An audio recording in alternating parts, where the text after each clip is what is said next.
Hi friends, ఈరోజు మనం సొరకాయ పులుసు అండి. ముందుగా కావాల్సిన సొరకాయ ముక్కలు, ఆనియను, పచ్చిమిర్చి.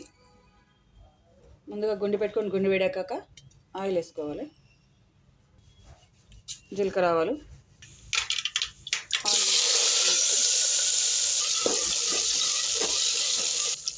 అల్లం వెల్లుల్లి పేస్ట్, పసుపు, సొరకాయ ముక్కలు, ఉల్లిపాయ ముక్కలు పెద్ద పెద్దగానే కట్ చేసుకోవాలండి.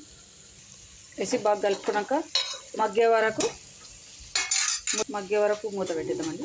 పంచదార అండి, షుగర్ వేసుకున్నాక కలుపుకోవాలండి. షుగర్లో కాసేపు మగ్గనివ్వాలి. రుచికి సరిపడా ఉప్పు కారం వేసుకుందామండి.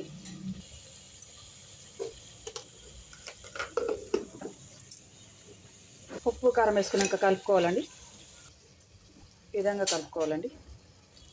చింతపండు పులుసు, కరివేపాకు, కాస్త నీళ్ళు పోసి ఉడకనివ్వాలండి. ధనియాల పొడి, పల్లీల పొడి, కొత్తిమీర. రెడీ అయిపోయింది ఫ్రెండ్స్. మీకు కనుక ఈ రెసిపీ నచ్చినట్టయితే లైక్ చేయండి, షేర్ చేయండి, సబ్స్క్రైబ్ చేయండి. Bye friends.